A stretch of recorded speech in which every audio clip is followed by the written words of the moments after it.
안녕하세요. 저는 30대 후반 여자입니다. 저는 임신과 출산과 함께 시댁 식구들과 연을 끊게 되었는데요. 오죽했으면 저와 남편이 시댁과의 연까지 끊게 되었는지 제 이야기 한번 들어주실래요? 저는 누나만 2명인 종갓집 귀한 아들과 결혼한 며느리였고, 그와 반면에 저는 그저 평범한 집안의 외동딸이었어요. 종갓집 맏며느리. 생각보단 괜찮았어요. 시누이들이 있다고 한들 모두 시집들을 갔을 뿐더러 자식까지 있으니 산다고 바빠 저에게 크게 시집살이 시킨다거나 간섭을 하는 일도 없더라고요. 시모 역시 별다르게 저에게 트집을 잡는다거나 하는 일이 없어 많은 사람의 우려와는 다르게 평탄한 결혼 생활을 하고 있었어요. 남편 역시 집안일에 대한 모든 권한을 저에게 일임한 덕에 조그만 의견 충돌조차 없이 편안한 생활이 가능했죠. 단 한 가지 힘든 점은 있었어요. 그건 바로 몸이 조금 힘들다는 것이었어요. 종갓집 며느리답게 온갖 집안 행사를 맡아 해야 했고, 그 정도 힘든 것쯤이야 종갓집 맏며느리로 들어오면서 어느 정도 각오를 했던 터라 얼마든지 참아낼 수 있더라고요. 무엇보다 마음이 편하니 별것 아닌 것처럼 느껴지기도 했고요. 그래서였을까요? 저는 생각보다 빨리 임신하게 되었고, 저의 임신 소식에 평소 무뚝뚝하기 그지없던 시부에게까지 전화가 왔더라고요. 아가, 소식 들었다. 임신이라고? 네, 아버님. 병원 다녀왔는데 5주 됐다네요. 그래. 잘했다, 잘했어. 고맙다, 정말. 네가 복덩이구나. 아니에요. 운이 좋았죠. 그래, 항상 몸 조심해야 하는 거 알지? 언제 어디서든 조심 또 조심하거라. 다시 한번 고맙다, 고마워. 손이 귀한 집인 덕에 시부만 아니라 모든 식구가 다 제 일인 듯 과하게 기뻐해 주었고, 뱃속 아기의 성별이 남자라는 사실을 알렸을 땐 그야말로 동네 잔치라도 열 기세로 기뻐하시더군요. 하지만 그런 기쁨도 잠시, 뱃속에 귀한 아들을 품고 있다는 이유로 과한 걱정과 우려가 쏟아지기 시작했어요. 뱃속의 아기 중요한 거 저도 압니다. 하지만 그 걱정도 적당한 선이 있는 건데, 시모를 비롯한 시누이들은 그 선을 점점 넘기 시작했고, 좋은 마음에서 시작했던 조언은 어느새 간섭이 되어가고 있었어요. 어느 정도였냐면 시누이들은 하루씩 번갈아 가면서 연락이 와 저의 일거수일투족을 감시라도 하듯 캐묻기 시작하더니 어느 날은 먹는 걸로도 간섭하기 시작하더군요. 올케, 몸은 좀 괜찮아? 입덧은 해? 아니요, 다행히 입덧은 안 할 것 같아요. 먹는 것도 잘 먹고 아직까진 자는 것도 잘 자고 있어요. 그래? 그러면 다행이다. 어제는 병원 다녀왔다고 했고, 오늘은 어디 나가? 아, 요즘 뭐 특별히 먹고 싶은 거 없어? 내가 택배로 보내줄게. 아, 오늘은 집에서 좀 쉬려고요. 요즘은 빵, 떡볶이, 국수, 이런 게 자꾸 먹고 싶은 거 있죠? 응? 그런 거 말고 몸에 좀 좋은 거 먹지. 이상하게 밀가루 들어간 게 자꾸 당기네요. 혹시나 병원에 물어보니까 스트레스 받지 말고 먹고 싶은 거 먹으라고 해서 조금씩 조절해 가면서 먹고 있어요. 아유, 그래도 안 돼. 밀가루 몸에 좋지도 않은데. 그러지 말고 내가 찾아보니까 임산부 식단도 있더라. 그거 보내줄 테니까 그렇게 챙겨 먹어. 전화 끊고 바로 보내줄게. 아, 네? 네, 알겠어요. 이쯤 되니 그냥 설득을 포기하게 되더라고요. 병원에서도 된다고 하는데도 시누이 본인은 절대로 안 된다고 하는데 제가 뭐라고 할 수가 있겠어요? 통화할 때마다 안부를 묻는다는 명목하에 하나부터 10까지 다 묻고, 이건 이래서 안 된다, 저건 저래서 안 된다고 설교와 간섭을 늘어놓는 게 시누이들의 일상이 되어가고 있었어요. 전 그런 시누이들의 행동이 기가 막히고 코가 막혔지만 뱃속에 애도 있는데 화를 내서 뭐하나 싶어서 그냥 대답만 하고 넘겨버리는 생활이 반복되고 있었죠. 그러던 어느 날 남편과 저녁을 먹고 있는데 한동안 잠잠했던 시모에게서도 전화가 오더라고요. 아가, 몸은 좀 어떠니? 저녁은 먹었니? 네, 지금 먹고 있어요. 몸은 괜찮고요. 식사는 하셨어요? 그럼 우리는 일찍 먹었지. 그나저나 너 예정일이 언제였지? 혹시나 해서 묻는 건데 당연히 자연분만 할 거지? 이건 또 무슨 말인가 싶더군요. 아직 배가 나오지도 않았는데 자연분만이라니. 물론 저도 자연분만이 싫은 건 아니었어요. 하지만 아직 초기인데 지금부터 자연분만 타령이 시작되면 출산할 때까지 이 타령을 들어야 한다는 상황 자체가 싫더군요. 그래서 이번만큼은 제 생각을 똑바로 말하기로 했어요. 자연분만이요? 아니 어머님, 저 아직 밖에 나가면 임산부인 줄 아무도 몰라요. 아직 그런 걸 결정하기엔 너무 이른 거 아닐까요? 아, 물론 저도 상황만 된다면 자연분만 생각하고 있긴 한데 하여튼 그런 말 하기엔 너무 이른 것 같아요. 하지만 시모는 역시나 대화가 될 리가 없었고 더 심하게 자연분만을 강요하기 시작하더군요. 아니 얘, 상황이 된다면이 아니라 무조건 자연분만 해야지. 자연분만을 해야 아기한테도 좋고 머리도 똑똑하다고 하더라. 여러모로 자연분만이 좋아. 그러니까 넌 다른 생각은 하지도 말고 자연분만만 생각해. 여러분, 이런 상황에 뭐라고 답하는 게 맞는 걸까요? 자연분만 할 수 있다고 말해도 출산날 뚝딱하고 아기가 나오는 것도 아니잖아요. 상황이 이렇게 되자 어떻게 말해야 될지 정말 곤란하더군요. 시모는 제 입에서 원하는 대답이 나올 때까지 10분이 넘도록 자연분만에 대해 좋은 점만 나열하고 또 강요했어요. 제가 가뜩이나 어두운 표정으로 전화를 받고 있자 남편이 걱정되는 얼굴로 가까이 오더라고요. 그래서 일부러 전화를 스피커로 돌렸죠. 시모 입에서 자연분만이라는 단어가 3번째 나오는 순간 남편이 시모에게 노발대발 화를 내기 시작하더군요. 아, 엄마, 제발 좀 그만해. 엄마 극성에 뱃속의 아기도 스트레스 받겠다. 아직 출산하려면 멀었는데 벌써 무슨 자연분만이야? 아니, 아들, 옆에 있었어? 아니, 엄마는 다 우리 손주 생각해서 그러지. 엄마 손주이기 전에 우리 아기야. 그러니까 이제 좀 그만해. 아기 나올 때 되면 우리가 자연분만할지 수술할지 알아서 잘 결정해서 나을 테니까. 아들, 수술이라니. 엄마는 너희 셋 다 자연분만으로 낳았어. 그러니까 봐라. 너희들 얼마나 건강해. 건강은 무슨? 나 잔병치레 엄청나게 하면서 큰 거 기억 안 나?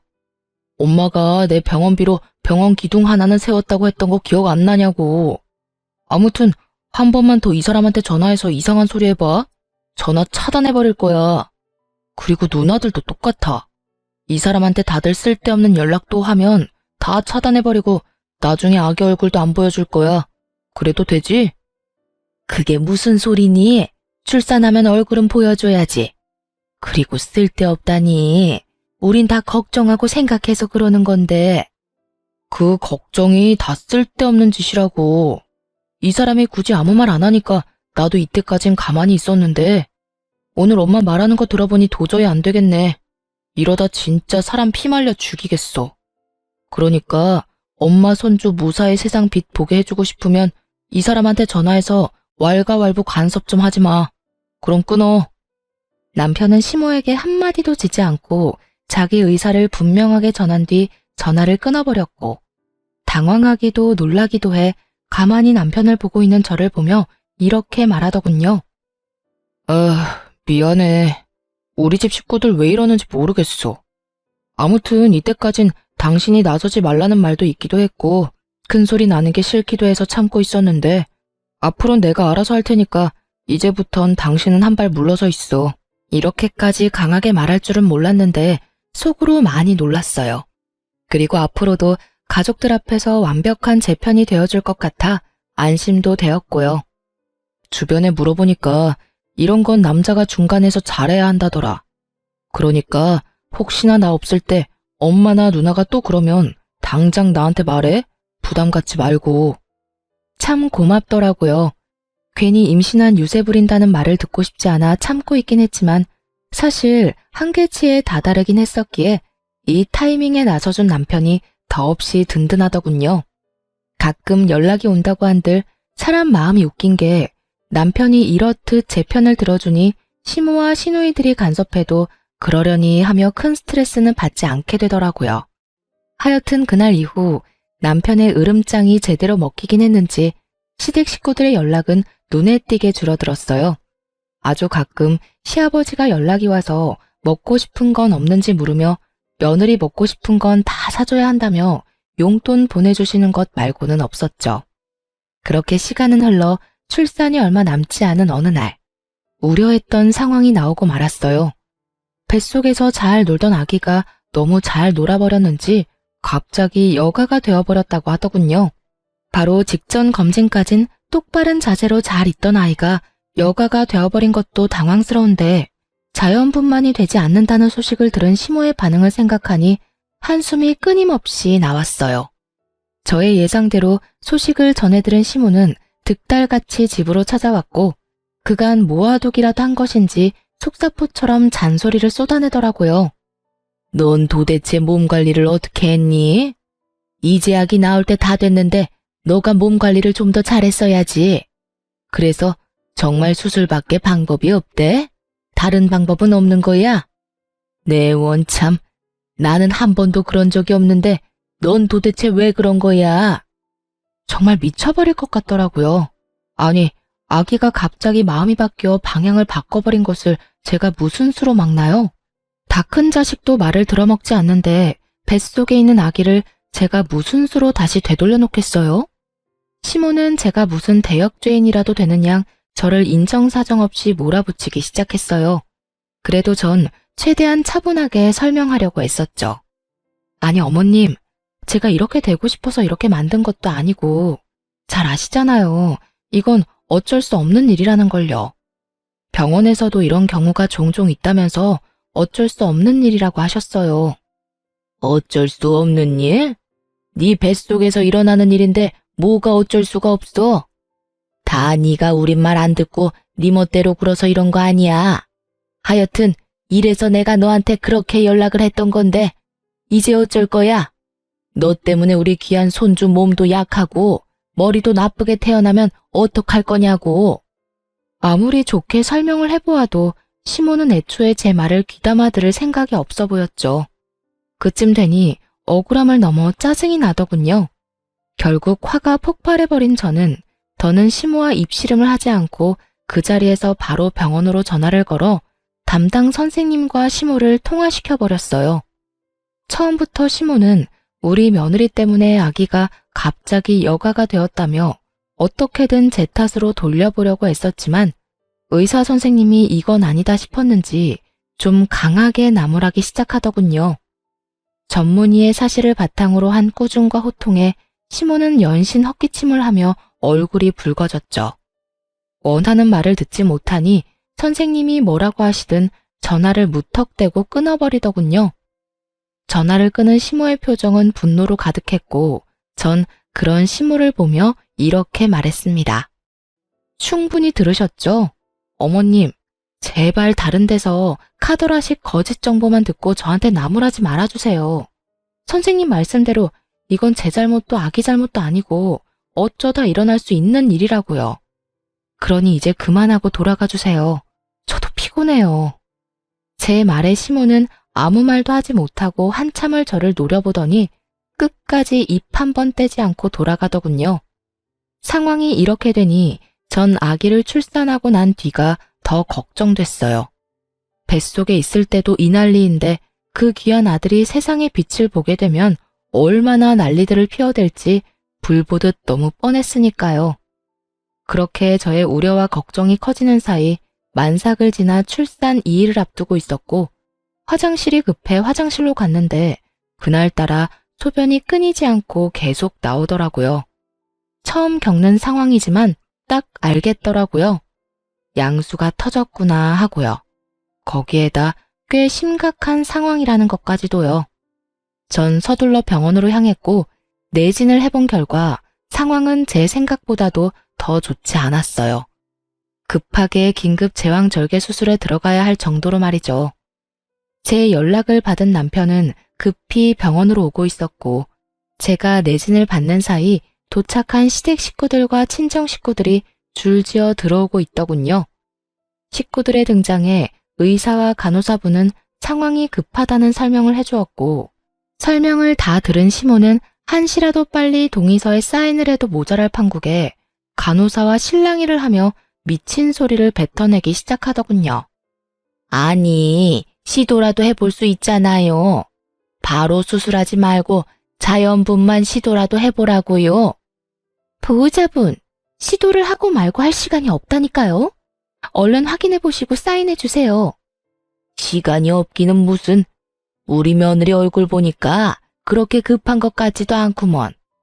이분 말고 다른 보호자 안 계세요? 이러다 진짜 사모님도 그렇고 아기도 그렇고 정말 큰일 날 수도 있다고요. 그러니까 그 큰일 나기 전에 자연분만 시도라도 해보자니까요. 여기서 이럴 시간에 시도라도 하면 될 것을. 시모는 도무지 말이 통하지 않는 상태였고, 뒤늦게 도착해 상황을 늦게 전해들은 엄마가 시모를 막아서며 분노를 표출하셨어요. 사돈, 정말 이럴 거예요? 지금 위험하다잖아요. 이러다 우리 딸 잘못되면 사돈이 책임지실 거예요. 비키세요. 제가 사인하겠습니다. 어이구, 잘못되기는 무슨. 사람이 그렇게 쉽게 죽는 줄 알아요? 우리 때는 이런 의료기술 없어도 다 잘만 나았다고요. 정말 몸만 멀쩡하다면 미친 소리를 해대는 시모의 머리채를 모조리 다 잡아 뜯어버리고 싶은 심정이었습니다. 친정엄마도 같은 심정인지 얼른 수술실로 들어가자며 동의서에 사인하려는 걸 시모가 온몸으로 막아서는 아주 어이없는 상황이 펼쳐졌죠. 모든 상황을 지켜보던 의사 선생님도 큰 소리를 내며 얼른 사인하라고 닥달하기 시작했어요. 그 정신이 어지러운 순간에도 귀가 아플 정도로 시끄럽게 싸우는 두 사람 때문에 남편이 얼른 도착하기만을 기다렸어요. 자칫하면 엄마와 시모가 분만실에서 몸싸움이 날 수 있는 조마조마한 순간이었거든요. 그 순간 뒤늦게 나타난 신랑의 우렁찬 목소리가 들리더군요. 엄마, 미쳤어? 도대체 뭐 하는 거야? 엄마 진짜 제정신이야? 누나들은 도대체 엄마 안 말리고 뭐 하고 있어? 정말 살았다 싶더라고요. 남편은 노발대발 화를 내면서도 빠르게 수술 동의를 해주었고, 전 그렇게 수술에 들어갈 수 있었습니다. 수술에 들어가는 동안에도, 수술을 받는 동안에도 이게 무슨 일인가 싶더군요. 수술실의 차가운 기운에 몸이 떨리는 건지, 시모와 시누이들의 행동에 몸이 떨리는 건지 알지 못할 떨림을 느끼며 저는 다짐했어요. 불효자 소리를 듣더라도 시모와 시누이들은 더는 제 가족에 그리고 저에게 간섭하지 못하게끔 독하게 변하겠다고요. 그렇게 저의 다짐과 함께 소중한 아들이 세상에 나오고 후 처치를 하고 병실로 가니 남편이 두 손을 꼭 모으고 저를 기다리고 있더군요. 얼마나 울었는지 눈이 퉁퉁 불어서 말이죠. 여보, 나 진짜 당신 잘못될까봐 너무 무서웠어. 당신도 많이 무서웠지. 내가 늦어서 너무 미안해. 내가 진짜 입이 10개라도 할 말이 없다. 울긴 왜 울어. 누가 보면 당신이 출산한 줄 알겠다. 아, 정말 내가 대신 낳아주고 싶은 심정이더라니까. 하여튼 앞으로 나만 믿어. 내가 더 큰 방패막이 되어줄게. 다신 이런 상황에 혼자 두지 않도록 노력할게. 무사히 돌아와줘서 고마워, 여보. 남편은 독하게 마음을 먹었는지 시모와 시누이들은 병실에는 오지도 못하게 막아버렸고, 그렇게 퇴원날이 다가왔어요.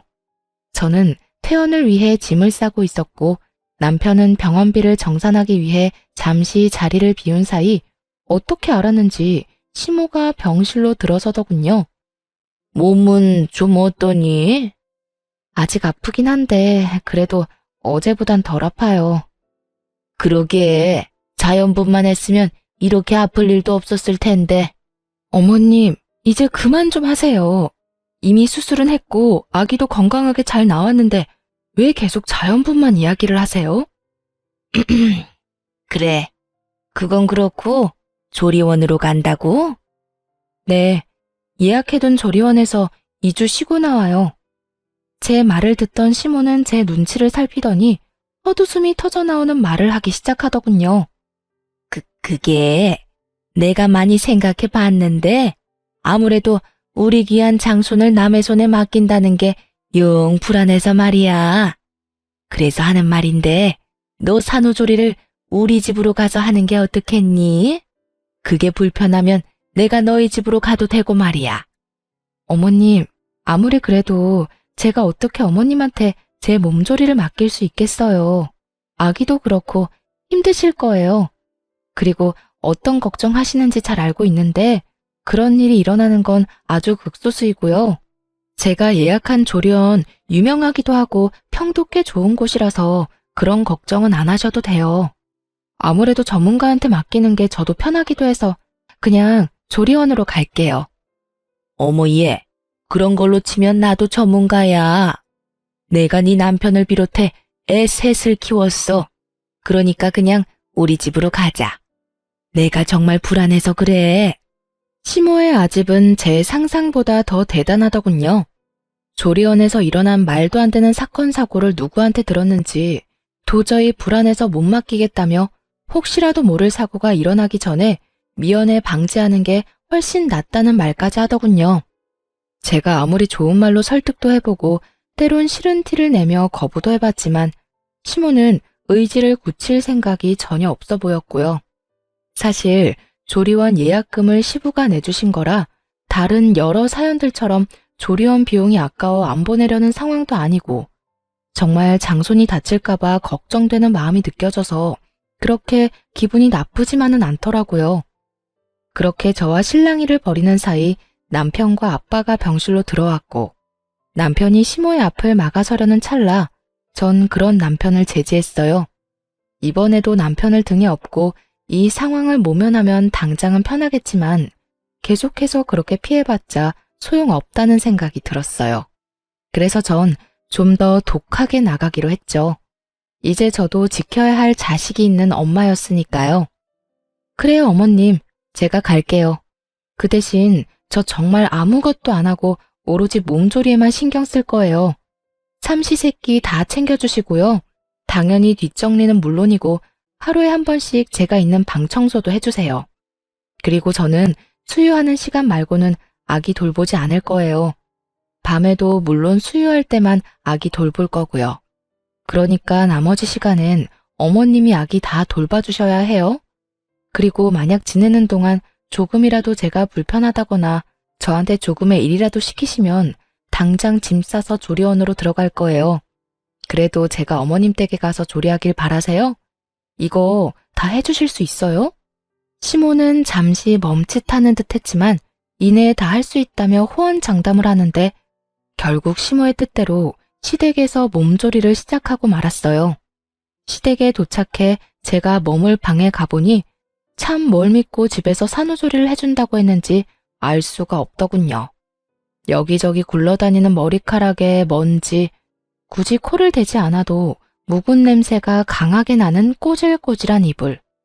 딱 보아도 신생아와 산모를 맞이할 수 없는 방에 아기와 들어가 있으라고 하는데 참 기가 막혔어요. 그래서 전 주저하지 않고 시모에게 직접 청소해달라고 했죠. 어머님, 방 청소 좀 해주세요. 먼지도 너무 많고 머리카락도 굴러다니고. 이불은 새로 세탁하신 건 맞죠?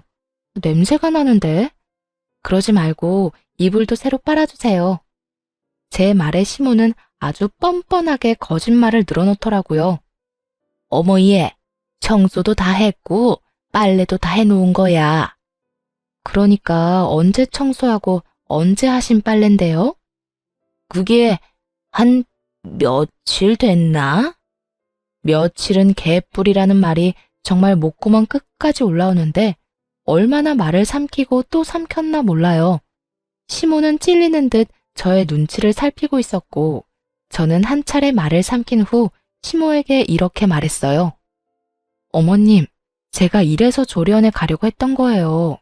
요즘 조리원에 들어가면요, 하루에 한 번씩 청소 꼭 해주세요. 이거랑은 비교도 되지 않을 만큼 깨끗한 환경에서 지낼 수 있도록 해준다고요. 제가 그 정도로 깨끗한 거 바라는 거 아니잖아요. 최소한 바닥에 머리카락이랑 먼지는 없어야 하는 거 아닐까요? 최소한 이불에서 향기는 안 나더라도 캐캐 묵은 쉰 냄새는 안 나야죠. 그냥 다시 좀 빨고 청소 좀 해주세요. 정 힘드시면 지금이라도 조리원으로 가고요. 아니다. 금방 해줄 테니 안방에 가서 기다려라.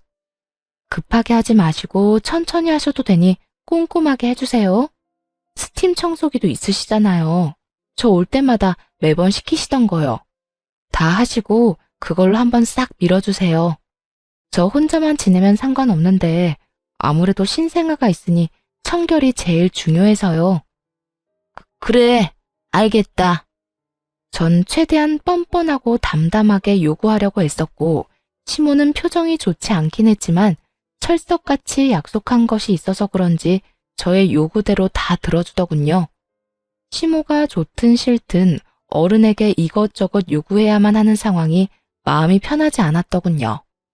때로는 내가 너무 심한가 하는 생각이 들기도 했고 그때마다 고개를 세차게 흔들며 마음을 다잡곤 했어요. 여기서 제가 물러서게 된다면 아마 모르긴 몰라도 육아를 하며 또 휘둘리게 될 것이고 전 죽었으면 죽었지 그따위 말도 안 되는 간섭을 육아하면서 받을 생각은 전혀 없었으니까요. 그렇게 시모는 점점 힘든 티를 내기 시작했지만 어떻게 하겠어요? 다 시모 본인이 자초한 일이었고 전 다른 건 몰라도 저 역시 몸조리만큼은 중요했으니까요. 시댁에 들어간 이후 시모는 전적으로 저의 뒷바라지를 시작했고 정말로 저에게 밥상까지 차려다 바치게 될 거라 생각하지 못했었는지 하루하루 지날 때마다 쑤신다는 곳이 늘어가더군요. 그러나 말거나 전 수유지옥과 트림지옥에 정신을 차릴 새가 없었어요. 새벽에 잠도 못 자고 아이를 돌보다 보니 아기가 잘 때는 저도 같이 지쳐 쓰러져 자고 있을 때가 많았어요. 그래서 시모가 모든 집안일을 혼자서 할 수밖에 없었죠. 그걸 보던 시부는 말년에 고생한다며 그러게 예정대로 조리원 가면 되는데 몇 편내가 이상한 고집을 피운다며 저 대신 혀를 끌끌 차셨죠. 아이만 3명을 키웠다며 큰소리 떵떵 치던 시모도 이 정도로 힘든 줄은 몰랐는지 날이 갈수록 말수도 줄어들고 얼굴살도 빠지셨더라고요. 다들 아시다시피 먹고 싸고 울기를 반복하는 신생아의 굴레 속에 온 가족이 잠도 못 자고 아기한테 시달리게 되는 건 매일 있는 상황이었죠. 그렇게 일주일도 채 되지 않은 날 시모는 폭발을 하고야 말았습니다. 그날도 역시 배불리 모유를 먹은 아기는 오줌을 쌌는지 서럽게 울기 시작했어요. 아기가 목청껏 울기 시작하니 시모는 짜증 가득한 얼굴로 방문을 세게 열더니 아기를 향해 고함을 질러버리더라고요. 아, 정말 그만 좀 울어라. 너 때문에 내가 정말 미쳐버릴 것만 같아. 어떻게 하루 종일 우니? 하루 종일 울어? 그렇게 귀하고 귀에 조리원에조차 맡기지 못하겠다고 똥꼬지 부려 데리고 올 땐 언제고 목도 제대로 가누지 못하는 생후 일주일도 안 된 아기한테 화를 내는 모습을 보고 있자니 정말 기가 다 막히더군요. 시모는 그야말로 정신을 놓은 듯 보였고 그런 시모에게 쏘아붙이듯 말했어요. 어머님, 먹고 자고 우는 게 일인 아기한테 울지 말라고 화를 내면 어떻게 해요? 얘는 제 할 일을 하는 것뿐이라고요. 예, 아무리 그래도 해도 너무하지 않니? 밤에는 직접 애 보느라 잠도 못 자. 낮에는 빽빽 울어대는 소리에 잠도 못 자. 도대체 난 언제 자란 말이니? 귀한 손주도 하루 이틀이지. 나도 사람인데. 이렇게까지 울어대니 나도 당연히 짜증이 나지. 그러게 제가 이럴 줄 알고 조리원으로 간다고 했었잖아요. 그렇게 고집 부려서 데리고 오더니 고작 일주일도 못 버티고 이렇게 화내려고 큰 소리 치셨어요.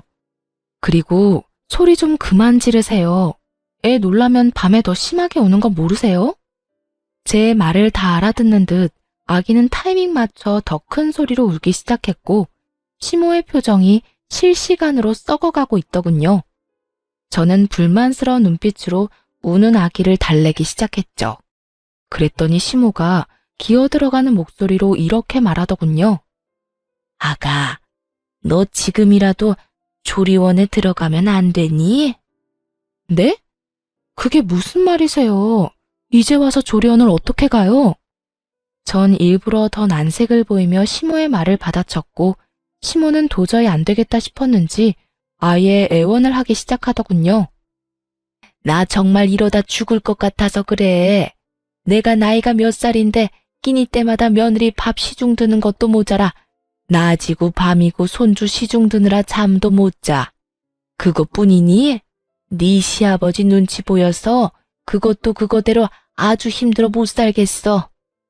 그러니까 제발 이제라도 조리원으로 가라. 응? 참 뻔뻔하다 싶더군요. 그러게 진작 제 말대로 했으면 서로 이렇게까지 얼굴 붉힐 일은 없었을 텐데 왜 고집을 부려서 이런 상황까지 만드는 것인지 이해도 되지 않았고요. 제가 여러 가지 생각들로 할 말을 잃고 시모의 얼굴만 뚫어지게 보고 있으니 주저리 아무 말 대잔치를 하기 시작하더군요. 네 말대로 전문가들도 있고 네가 먹는 밥도 거기에서 더 잘 챙겨줄 거다. 너도 시어머니한테 이거 해달라 저거 해달라 말하기 눈치 보일 거 아니냐. 아니요, 전 괜찮아요. 어머님이 아기를 이렇게 잘 맡아주시니 혹시 모를 사고가 안 일어나서 더 안심되던걸요. 애초에 어머님이 다 해준다고 해서 여기로 온 거라 눈치는 안 보여요. 아무튼 전 여기 좋아요, 어머님. 사실 불편한 것이 맞았지만 다신 시모가 말도 안 되는 아집을 부리지 못하게 더 시모를 몰아세웠어요. 제가 그렇게 해맑은 얼굴로 말하자 시모의 얼굴은 그야말로 흑빛이 되어가고 있었죠. 거의 울기 직전의 표정으로 마지막 술을 꺼내 보이더군요. 저기, 지금이라도 조리원에 가면 비용은 내가 주마. 얼마가 들든 군소리 하지 않고 다 주마. 아니 이참에 그냥 편하게 한 달 정도 가 있는 게 어떻겠니? 그러니 제발 시험이 살린다 생각하고 조리원으로 좀 가주려무나 이렇게 부탁하마. 이렇게까지 하는데 더는 시댁에 머물 이유가 없더라고요. 그래서 전 짐을 싸 집으로 돌아왔고 집에서 미리 알아봐 두었던 도우미분을 불러 시모가 준 돈으로 본격적인 조리를 시작했습니다. 한 달 동안은 그야말로 천국 같은 시간이었어요. 한 달 뒤 본격적인 독박 육아가 시작되자 그야말로 지옥이 펼쳐지더군요. 물론 남편도 많이 도와주긴 했지만 남편이 출근하고 나면 오롯이 혼자 육아를 감당해야 하니 집도 더러워지고 성격도 많이 예민해져 갔어요. 친정 부모님은 몸이 좋지 않으셨고 시댁에선 이젠 아기는 사진으로만 보는 것이 행복하다고 할 만큼 질려버린 상황이니 도움을 줄 사람이 없는 그런 상황이었죠. 상황이 그렇게 되자 처음에 마사지를 받을 땐 완모를 하고도 남을 거라고 했던 모유가 점점 마르기 시작하더니 아이에게 줄 수 없을 정도로 막히기 시작했어요. 남편이 육아와 살림을 함께 해주곤 있었지만 그것과는 별개로 엄마가 할 일은 너무나도 많았고 전 지쳐가고 있었죠. 결국 모유 대신 분유를 먹이기로 결정했어요. 분유를 먹이기 시작하니 젖병을 씻긴 해야 하지만 남편도 아기 밥을 먹일 수 있으니 그만큼 저에게도 여유라는 게 생기더라고요. 거기에다 굳이 수유하느라 선잠을 자야 할 일도 사라졌고요. 하지만 좀 살만해졌다고 생각했는데 조용하던 신우가 갑자기 날뛰더라고요. 그때는 남편이 아이 분유를 먹이던 중이어서 제가 전화를 대신 받게 되었어요. 여보세요? 형님, 저예요. 잘 지내시죠? 그럼 올케는 잘 지내? 조리는 잘하고 있어? 아기 때문에 힘들지? 뭐 그렇죠. 이제는 좀 괜찮아지고 있어요. 그래? 그러면 다행이고. 그나저나 병훈이는 뭐해? 아기 보고 있어? 네, 아기가 배고프다고 울어서 남편이 분유 먹이고 있어요. 뭐? 옳게. 설마 모유 수유 안 해? 언제부터? 원래는 모유 먹였었잖아. 말이 끝나기가 무섭게 신우이는 짜증이 섞인 목소리로 저를 혼내기 시작했어요. 다른 사람도 아닌 아기 엄마인 저에게 따지듯이 물어오더라고요. 역시나 제가 딱 생각했던 반응이었어요. 듣기론 시누이들도 완모까진 하지 못하고 분유를 먹였다고 들었고, 심지어 둘째 시누이는 제왕절개를 했다고 하더군요. 근데도 저한테 그 난리를 부리는 것을 보며 또 이 난리를 부리겠구나 했죠. 숨기려면 얼마든지 숨길 수 있었겠지만 언제까지고 숨길 수도 없는 노릇이었고, 어차피 한 번은 부딪혀야 할 일이라 생각해서 말했더니 역시나 예상했던 반응이 나오더라고요. 속으로 사람 참 쉽게 안 바뀐다 생각했네요. 그게 제가 몸이 너무 안 좋아져서요. 그동안 도와줄 사람도 없고 남편도 바빠서 이리저리 무리를 좀 했더니 모유가 안 나오더라고요. 양은 적고 아기는 더 달라고 울고 해서 하는 수 없이 분유 먹이기로 했어요. 완모 가능하다고 해서 저도 완모까지 할 생각이었는데 나오질 않으니 어쩌겠어요? 아쉬워도 하는 수 없죠. 전 있는 그대로 제가 처한 상황을 보태지도 빼지도 않고 설명해 주었고, 시누이는 저에게 괜찮냐는 말 한마디 없이 큰 소리를 내기 시작했어요. 그러게, 아기 엄마가 몸 관리를 잘했어야지. 또 밀가루나 먹어댔겠지. 아유, 올케는 도대체 제대로 하는 게 뭐야? 정말 뭐 하나 마음에 드는 게 없어. 정말 어이가 없어 기가 다 막히더군요. 저요, 임신했을 때나 밀가루 즐겨 먹었지 평소에는 잘 먹지도 않아요. 거기에다 어린아기 독박 육아해보신 분들은 아시겠지만 혼자 아기 보면서 끼니 챙기는 게 어디 쉬운 일인가요? 대충 퍼먹고 쪽잠이라도 자면 다행 아닌가요?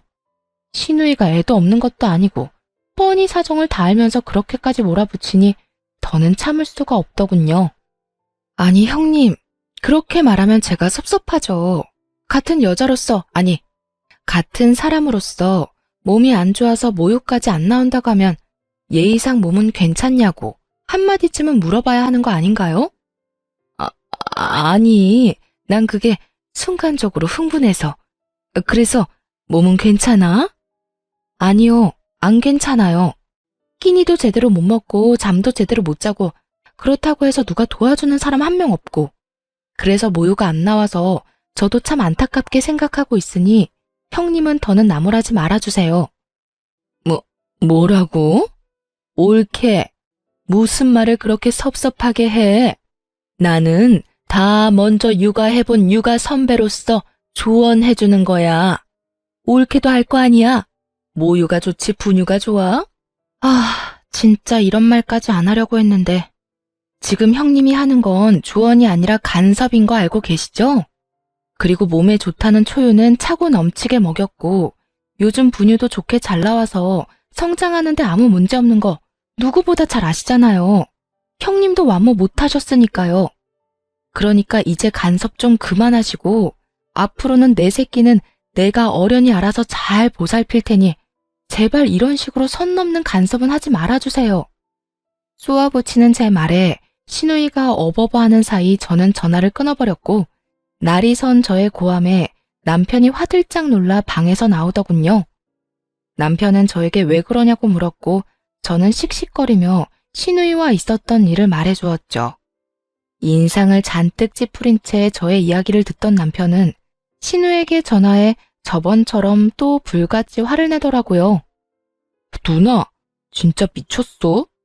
누나가 뭔데 이 사람한테 몸 관리를 제대로 하란 말아야. 누나가 이 사람 약이라도 한번 사준 적 있어? 아니면 몸에 좋다는 영양제라도 챙겨준 적 있어? 내가 분명히 말했지. 이 사람한테 그딴 말 하지 말라고. 말이야 바른 말이라고. 누나가 무슨 권한으로 내 새끼한테 감나라 배나라야. 우리가 부모인데 우리가 어련히 알아서 하지. 그러니까 앞으로 이 사람한테 전화도 하지 마. 나한테도 한동안 연락도 하지 마. 알겠어? 이 정도 했으면 이젠 그만하겠지 생각했거든요. 그런데 신우는 참 포기를 모르는 여자더라고요. 며칠 동안 무서울 정도로 조용하던 시누이는 시부와 함께 시모, 둘째 시누이까지 대동한 채 집으로 왔더라고요. 이런 말하면 어떻게들 생각하실지 모르겠지만 전 오늘이 결전의 날이구나 싶었어요. 그 지긋지긋한 간섭의 고리를 완전히 끊어버릴 날이요. 이러한 제 생각을 알 리 없는 시모와 시누이들은 아기를 보며 행복한 시간을 보내는 시부와는 달리 아기는 뒷전이고 눈을 반짝이며 온 집으로 누비고 다니더군요. 뭐 하나 트집을 잡아볼까 하는 의도가 다분해 보였거든요. 세 사람은 집안을 둘러보며 되지도 않는 핀잔을 잡아대려고 애썼지만 제가 듣는 둥 마는 둥 대꾸도 제대로 하지 않으니 결국 모유 이야기로 바로 본심을 드러내기 시작했어요. 단유했다던데 그게 사실이냐? 다시 마음을 돌릴 생각은 없느냐? 분유보단 모유다. 여러 가지 말로 저를 설득하던 시모는 제가 마음을 돌려먹을 생각이 보이지 않자 남편을 몰아세우기 시작하더군요. 넌 이런 중요한 이야기를 왜 이 엄마한테 말도 안 한 거야? 하긴 제가 마음대로 다 휘두르는 대로 넌 입도 못 대고 있었겠지. 넌 지금부터 그렇게 네 마누라 치맛자락에 휘둘려서 나중에 우리 손주한테 정말 큰일이 생겼을 때 네 의견이라도 낼 수 있겠니? 이 엄만 참 걱정이 많다.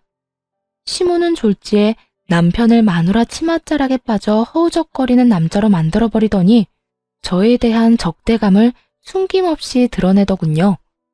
한참을 저에 대한 불만을 쏟아내던 시모의 입에선 결국 아직 한참이나 남은 제 아들의 교육에 대해서도 간섭하기 시작했어요. 정말 내가 이럴 줄 알았다. 자연분만도 못하더니 완모도 못한다는 게 말이나 돼? 우리 귀한 장손한테 도대체 네가 무슨 짓을 하는 줄이나 알아? 에휴, 이미 단유했다니까 그건 접어두고 앞으로가 중요한 거 알지? 네? 앞으로라뇨? 뭐가 또 남았나요? 교육이 남아있지 않니? 넌 정말 엄마라는 애가 이렇게 생각이 짧니? 내가 이래서 마음을 놓을 수가 없다니까. 그래서 하는 말인데 앞으로 우리 장손이 뭘 배우고 어떻게 키워야 할지 나하고 네 시누이들이 도울 테니 부담스럽게 생각하지 말고 도움 받으려무나. 시모의 헛소리에 시누이들은 너나 할 것 없이 맞장구를 치며 그 말도 안 되는 말을 찬양에 가까운 동의를 하고 있었고 전 그런 세 사람을 번갈아 보며 따져 물었어요. 도움이요? 말이 좋아서 도움이지 아예 어머님 뜻대로 제 아들을 키우겠단 말이잖아요. 전 절대로 그렇게 할 생각 없으니까 그런 생각은 하지도 마세요. 네 생각이 왜 필요하니?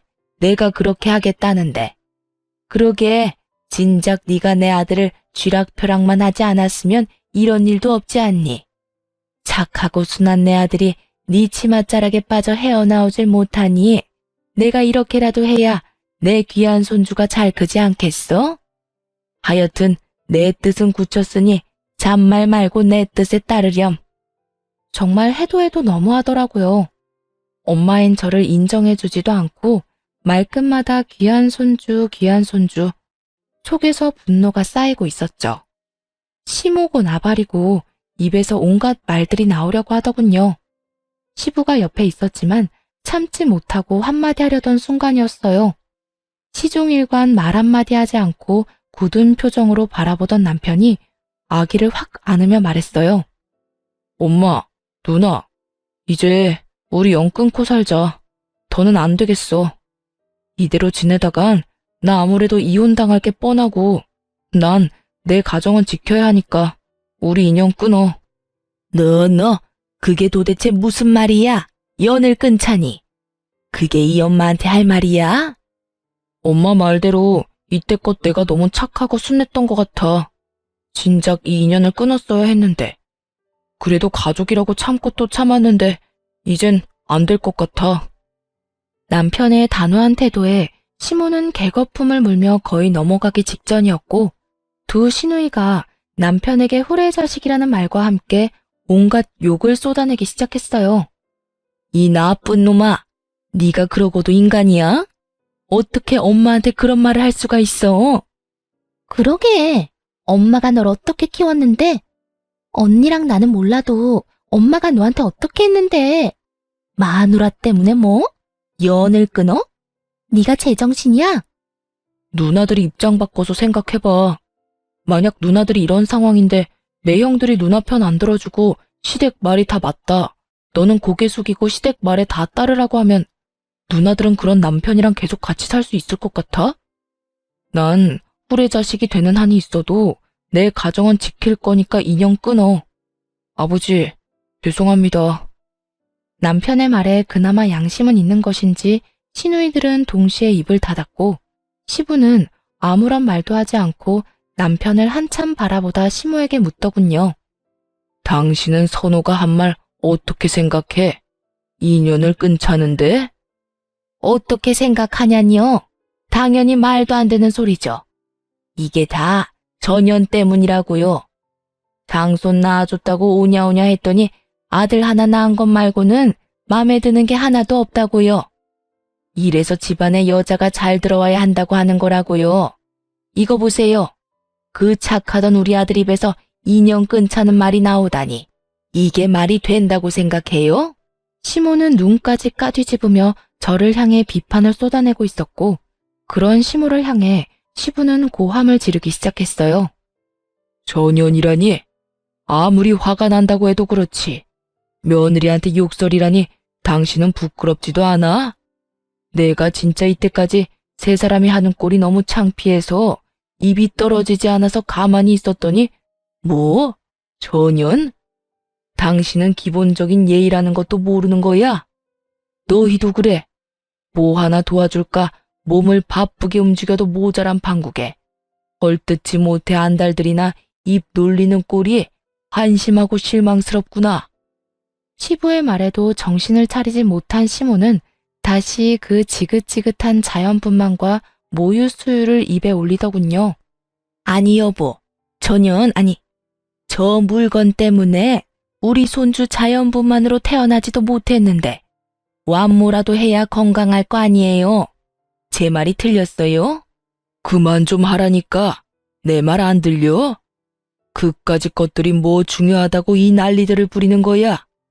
내가 이렇게까지 했는데도 못 알아듣는 것 같으니 앞으로 선호 뜻대로 이 집엔 발걸음도 하지 말고 연락도 하지 마라. 알겠어? 시부는 결국 남편의 뜻에 힘을 실어주었고 시누이들 역시 저희 집 출입 금지령과 함께 시댁 금지령까지 내려지게 되었죠. 시부의 그런 말까지 했는데도 불구하고 정신을 여전히 차리지 못한 시모는 모든 것이 다 제 탓이라며 제 머리채를 잡을 요량으로 저에게 달려들었지만 재빠르게 남편 뒤로 숨는 바람에 시모는 그대로 바닥에 고꾸라지게 되었어요.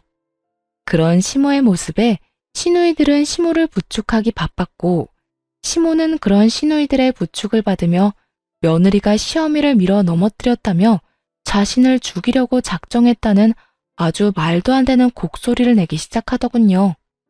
그 말도 안 되는 거짓말을 시부는 믿을 리 없었고 한심하다는 눈빛과 함께 이렇게 말하곤 집을 나가버렸어요. 네 엄마 다쳤다고 하니 너희가 병원 데려다주고 치료 다 끝나거든 내 집으로 보낼 생각 말고 첫째 집으로 데리고 가든 둘째 집으로 데리고 가든 알아서 해. 아니면 궁짝 잘 맞는 셋이 살던가. 결국 끝까지 정신 못 차리고 날뛰던 시모는 말년에 시부한테 쫓겨나게 생겼고 두 시누이는 시모가 짐같이 여겨졌는지 서로 미루려고 눈치만 살피더군요. 그런 세 사람을 바라보던 남편은 다신 찾아오지 말란 말과 함께 연을 끊자고 다시 한번 강조하며 세 사람을 차례대로 쫓아내버렸어요. 전 그런 남편의 뒤로 시모와 시누이들의 신발을 현관문 밖으로 던져주었고 그렇게 시댁 아니 시모와 시누이들과의 연을 끊어버렸습니다. 그 후로 시모는 시댁으로 찾아가 시부에게 무릎을 꿇고 빌었지만 시부는 받아주지 않았다고 해요. 3개월이 넘는 시간 동안 시모가 날마다 찾아가 빌자 그제야 시모를 받아주었다고 하더군요. 물론 3개월이란 시간 동안 시모는 시누이들의 집을 전전하며 살았는데 둘 딸들이 얼른 나가라고 엄청 눈치를 줬나 보더라고요. 기가 팍 죽어서 시부 옆에서 잠자코 지내고 있다던데 지금까지 남편도 그렇고 저도 직접 연락한 적은 없네요. 아들 돌잔치 때는 시부만 참석했고 가끔 시부와 왕래하며 지내고 있죠. 남편과 시부는 저에게 새 사람과 영영 연을 끊고 살고 싶다면 그렇게 해도 상관없다고 해주었고 전 사랑하는 제 아들을 위해서라도 아직까진 새 사람과 왕래하며 지내고 싶진 않습니다. 남편은 여전히 저와 아들을 위해 기꺼이 가정에 힘써주고 있어요. 그 덕에 제 건강도 많이 회복된 상태이고요. 처음 새 사람과 연을 끊고 난 후 폐륜이라도 저지르는 것 같아 망설여졌지만 요즘은 그런 힘든 결정을 기꺼이 해준 남편에게 한없이 감사하며 행복한 일상을 살아가고 있어요. 이래서 가정에는 남편의 역할이 중요한 것 같아요. 다른 집 남편들은 시댁에는 자주 방문하자고 하고 처가에는 발길을 탁 끊는다고 하던데 저희 남편은 막내인데도 불구하고 부모님에게 쓴소리도 할 줄 알잖아요. 비록 부모님에게 영 끊겠다는 심한 말까지 해버렸지만 그럼에도 남편은 가정을 지키기 위해 큰 결심을 내려준 거잖아요. 저는 항상 자기 전에 남편에게 말해요. 저랑 결혼해줘서 고맙다고 말이죠. 그럼 남편은 저에게 가족들 때문에 고생시켜 미안하다며 꼭 안아주거든요. 지금 생각해도 저는 결혼 참 잘한 것 같아요. 지금까지 제 사연은 끝입니다. 너무 남편 자랑이 길었나요? 혹시 이 사연을 듣고 계신 남성분들이 있으시다면 제 사연 지나치지 마시고 꼭 잘 들어주셨으면 좋겠어요. 결혼은 두 사람이 사랑해서 하는 거잖아요. 사랑하는 사람이 슬퍼하지 않도록 결단이 필요할 때는 가정을 지키기 위해 이런 선택까지 할 수 있어야 한다고 생각해요. 물론 모두 부모 자식 간의 영 끊으라는 얘기는 아니지만 서로를 위해 또 내 가정을 위해서라면 멀리 지낼 필요는 있다고 생각해요. 내 옆에 있는 사람이 알게 모르게 내 가족 때문에 상처를 받고 있지는 않는지 오늘부터라도 옆 사람의 말을 귀 기울여 주시면 좋을 것 같아요. 그리고 매일 따뜻한 말 한마디씩 건네주시면 더 좋고요. 부끄러워하면서도 분명 행복해하는 모습 보시게 될 거예요. 그런 말 한마디가 결혼 생활을 유지하는 큰 힘이 될 테니까요. 말이 너무 길었네요. 이만 마치겠습니다. 지금까지 들어주셔서 감사해요.